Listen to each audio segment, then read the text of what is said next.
बिस्मिल्लाहिर्रहमानिर्रहीम। अस्सलाम वालेकुम। एक रोज स्कूल से घर आई तो देखा मेहमान आए हुए हैं।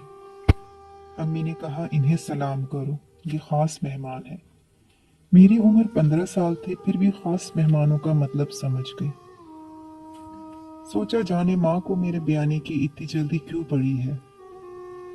पता चला लोग खुशहाल हैं और मैं खूबसूरत। गोया दोनों तरफ से हालात मौजूद थे, लिहाजा रिश्ता हो गया। और मैट्रिक का इम्तिहान देते ही मेरी शादी सरवर से हो गई। हमको खबर ना थी कि वो ज़हनी लिहाज से ठीक नहीं है।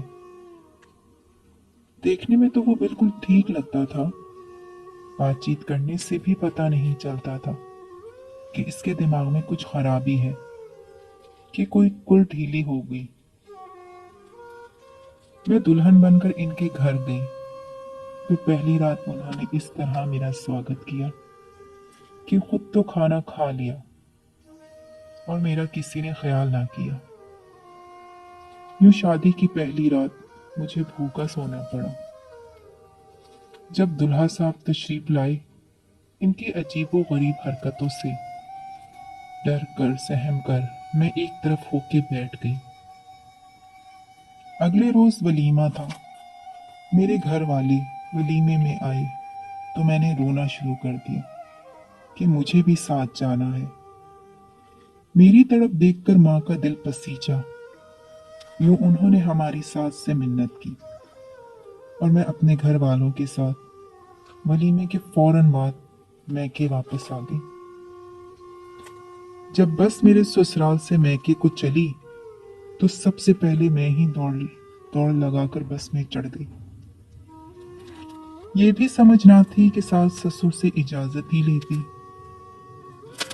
वही आंखें जो कल रो रही थीं, मैके लौटने की खुशी में चमक उठी।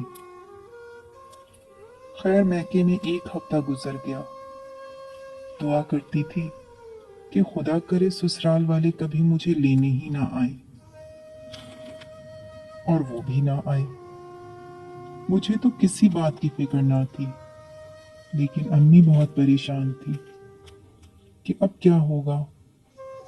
इधर मैं अपनी सहेलियों और कजन्स से मिलकर बैठकर इतनी खुश थी कि जैसे वापस जाना ही नहीं है। मेरा ससुराल लाहौर में था और मैं ब्याह कर उकाड़ा से गई थी।